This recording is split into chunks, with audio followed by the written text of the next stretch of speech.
Vai in profondità. Lunghi giorni e piacevoli notti, sono Roland The Shine e quest'oggi ti svelerò il segreto per raggiungere il successo più rapidamente possibile in Elemental Guardians. La prima domanda che devi porti è: che cosa ti permette di superare tutti i contenuti del gioco? Ed è presto detto. Quello che ti permette di superare tutti i contenuti del gioco non sono tanto le creature, bensì i glifi, in particolare la qualità dei tuoi glifi. Le creature sono come dei catalizzatori o degli strumenti specifici. Intendo dire che anche se usi delle creature native a 2 stelle, ma con ottimi glifi riesci a superare tutti i contenuti del gioco. Viceversa, se trovi la creatura migliore del gioco, ma hai dei pessimi glifi, stai certo che non progredirai all'interno del gioco. Man mano che progredisci è corretto sostituire nei propri team le creature più deboli con creature più forti che trovi lungo la strada, ma queste sono occasioni che possono esserci o non esserci. Tu devi comunque poter progredire grazie alla qualità dei tuoi glifi. Poi, se sei fortunato, sicuramente ti capiterà qualche buona creatura prima o poi, e trasferisci i glifi e il tuo team può andare solo meglio, però vuol dire che hai già solide basi per arrivare fino lì. Ora che hai capito che il mezzo per ottenere tutto nel gioco sono i glifi, questi diventano il tuo scopo. Ottenere buoni glifi diventa il tuo scopo, perché se vuoi ottenere successo devi passare attraverso quelli. La cosa più difficile è non distrarsi. Questo gioco è molto ampio e ti permette di fare tantissime cose differenti. Se vuoi raggiungere il tuo scopo, devi andare dritto verso il tuo scopo e investire tutte le tue risorse per raggiungere il tuo scopo e non distrarti investendole in altro. Quindi vediamo come partire. Prima cosa, i glifi migliori si trovano nella segreta dei glifi. A questo punto hai 3 opzioni. Devi scegliere un dungeon dal quale partire per farmare i glifi. Ora, come si sceglie un dungeon? A seconda della difficoltà e dall'utilità dei glifi che restituisce. Partiamo dal beneficio. È un dungeon difficile e restituisce glifi da fine gioco, quindi questo qua per progredire lo scarterei a prescindere. Il Dungeon Era dà dei glifi discreti che sono abbastanza utili per progredire ed è molto facile da fare, quindi potrebbe essere una soluzione partire dall'Ira. La seconda opzione valida è il Dungeon Forza, che dà glifi ottimi per la progressione, perché riducono molto i tempi delle run e vi permettono di farmare più rapidamente, ed è un po' più difficile del Dungeon Era. Però se riuscite a saltare il Dungeon Era e partire direttamente dal Dungeon Forza, penso che sia un'opzione molto valida.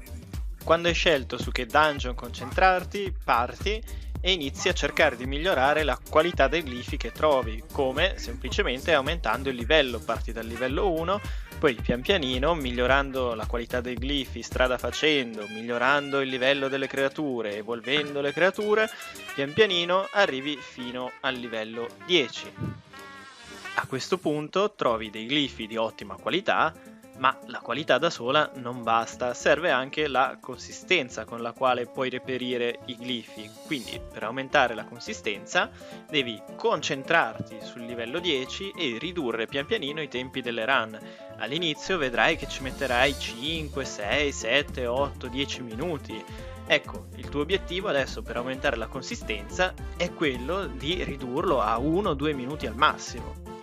A questo punto hai fatto quello che io chiamo andare in profondità, cioè concentrarsi su un singolo aspetto del gioco e andare a sfruttarlo al massimo.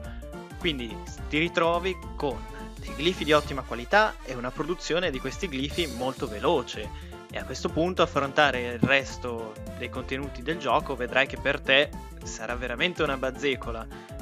Ora ti starei chiedendo perché ti consiglio di fare solo un dungeon alla volta. Il motivo è l'efficienza. Se devi fare un dungeon ti bastano 5 creature, quindi concentri tutte le tue risorse su 5 creature. Se devi fare 3 dungeon in contemporanea, vuol dire che, calcolando che ricicli alcune creature, dovrai comunque buildarne 7, 8 o 9 e disperdi le tue risorse su 9 creature. Quindi queste creature, rispetto alle sole 5, saranno buildate peggio e potenziate peggio, perché hai meno risorse da dedicare a ognuna delle creature. Invece se concentri tutto su 5 creature, ottieni che hai meno creature, ma sono molto più efficienti, quindi arrivi più in fretta al tuo scopo, che è quello di ottenere delle rune di buona qualità. Dopo, quando hai la tua bella produzione bella avviata, dopo è facile cambiare, ma prima devi farti delle basi solide. Ora torniamo a parlare della gestione delle risorse. Come vedi, per farmare consistentemente delle rune ti serve tanta energia. Questi dungeon consumano tantissima energia. Se riesci ad abbassare le run a 1-2 minuti, ti ritrovi che in 20 minuti più o meno hai già finito tutta l'energia. Quindi come facciamo a ricaricare l'energia? Molto semplice, nel negozio la possiamo ricaricare usando i sigilli. Quindi in sostanza la risorsa sigilli è praticamente la benzina che fa girare tutta la vostra fabbrica di produzione di glifi, e fate bene attenzione a esserne sempre riforniti. Fortunatamente è un gioco molto free to play friendly, cioè il gioco è molto amichevole per chi gioca senza dover pagare, e vi regalano un sacco di sigilli, sia con le missioni sia con gli eventi. Li trovate un po' da tutte le parti e anche in abbondanza, però non dovete sprecarli, perché puoi avere quanti sigilli vuoi, ma se inizi a sprecarli ti ritrovi a zero molto rapidamente. Andiamo a vedere come gestire i sigilli. Dunque, comprare l'energia è la cosa migliore da fare ed è anche l'unica che dovrebbe essere fatta. Però andiamo a vedere, magari c'è un margine di discussione. L'energia dell'arena sì, ma solo se vi procura un premio più grande dei 40 sigilli che spendete. Cioè, se il premio che vi procurano 10 energie dell'arena è tipo 200 sigilli rispetto 150, guadagnate 10 glifi, ci sta. Biglietti immediati assolutamente no. Poi passiamo a un tema a te molto caro, come non solo a te ma anche a tanti altri giocatori, cioè le evocazioni grazie ai sigilli. Personalmente te li sconsiglio vivamente, perché lo stesso quantitativo di sigilli utilizzato per farmare glifi non solo produce glifi, ma ti produce anche tanti frammenti di pietre di evocazioni epiche. Cosa vuol dire questo? Che comunque ottieni qualche evocazione, magari non ne ottieni 9 subito, però ottieni qualche evocazione più un sacco di glifi utili. Quindi sul piatto della bilancia io preferisco avere un po' di evocazioni e tanti glifi utili piuttosto che solo un po' di evocazioni e basta. Andiamo a vedere altri errori tipici. Uno di questi è quello di aggiornare il negozio magico. Prima di trovare qualcosa di utile dovrai aggiornare 10 o 20 volte, magari anche di più, e sprechi un sacco di sigilli, così 5 sembrano pochi, ma in realtà prima di trovare qualcosa dovrai spenderne 100 più o meno. Quindi assolutamente sconveniente. Seconda cosa, è sconveniente comprare oggetti dentro il negozio magico con i sigilli. Ad esempio, un libro per circa 3 ricariche di energia per me è assolutamente sconveniente. Piuttosto vado a cercarmelo nei dungeon e intanto ottengo anche altre risorse. Oppure ogni tanto appare qua nel negozio magico, ma acquistabile con i cristalli. A quel punto lo acquisto volentieri. Devi considerare di tenere da parte circa 200.000 cristalli, sempre che se ti capita un libro lo puoi acquistare almeno. Ogni tanto escono anche frammenti leggendari, anche quelli assolutamente non vale la pena comprarli con i sigilli, forse nemmeno con i cristalli tante volte, a meno che sei già nelle fasi finali del gioco. Un altro errore che fanno in molti è quello di concentrarsi sugli eventi. Gli eventi ci sono di continuo, e sì, è vero che danno delle ricompense interessanti, ma ogni volta che c'è un evento devi pensare se queste ricompense valgono il tempo che te ci metti a fare l'obiettivo e che avresti potuto investire nel velocizzare la tua produzione di glifi. Soprattutto quegli eventi dove devi crearti dei team specifici per fare più dungeon sono assolutamente sconsigliati se vuoi progredire rapidamente. Saltali a pie pari, chi se ne frega di 2 evocazioni quando puoi ottenere dei glifi che ti permettono di fare tutte tutti i contenuti del gioco, cioè è veramente insignificante se ti rallentano.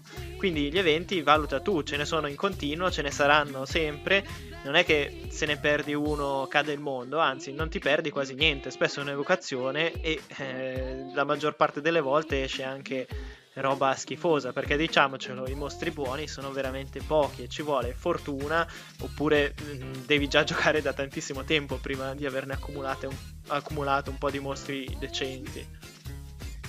Ancora un'altra cosa che tanti sbagliano è quella di concentrarsi sull'arena, cioè nell'arena dovete fare così, mettere tipo una difesa più farmabile possibile e restare in bronzo giusto per farmare qualche libro, ma è veramente, veramente sconveniente concentrarsi sull'arena quando ancora non avete dei glifi decenti.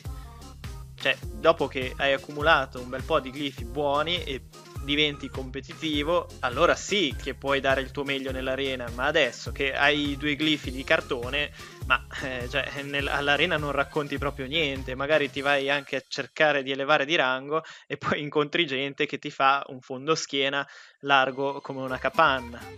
Le missioni della Gilda sono così così allo stato attuale del gioco, spero che le rendano più attrattive, perché ti rallentano nella tua progressione, soprattutto perché ti richiedono molte risorse. Ora, l'unica cosa positiva è che nel negozio della Gilda puoi acquistare glifi leggendari che potenzialmente velocizzano la tua progressione, però non è una cosa proprio conveniente al 100%. Diciamo che è una cosa divertente da fare, ma col senno di poi non è così fruttuosa per la tua progressione. Molte volte, se non ci fossero le missioni della Gilda, progrediresti anche più speditamente. Ora, la lista degli errori potrebbe allungarsi, ma non voglio essere troppo prolisso. Il concetto è che tutto quello che ti distoglie dal tuo obiettivo nel gioco, ti rallenta, è sostanzialmente un errore. Invece, quello che dovresti fare, se vuoi progredire al meglio, è concentrarti su un solo aspetto e farlo non bene, benissimo. Poi, una volta che l'hai masterato, cioè che sei un maestro in quell'aspetto del gioco, allora puoi procurarti risorse da quell'aspetto e riesci facilmente ad affrontare altri aspetti del gioco. Però non cercare di fare tutto insieme, altrimenti fallirai come giocatore di Elemental Guardians, ti ritroverai più o meno sempre allo stesso livello e ora che fai il progresso cambia il papa. Per concludere, fammi sapere nei commenti se hai altre opinioni sull'argomento, non mi importa se sono totalmente differenti dalla mia, ma dalle discussioni nasce sempre qualcosa di interessante. Quindi se hai strategie, idee diverse, metodi diversi per progredire o semplicemente osservazioni su questo metodo, scrivimeli nei commenti che siamo tutti molto curiosi di sapere la tua opinione. Infine, se vuoi condividere al meglio la tua esperienza di gioco con tutta la community italiana, ti consiglio di venire a trovarci sul server Discord che trovi nella descrizione di questo video. Ciao!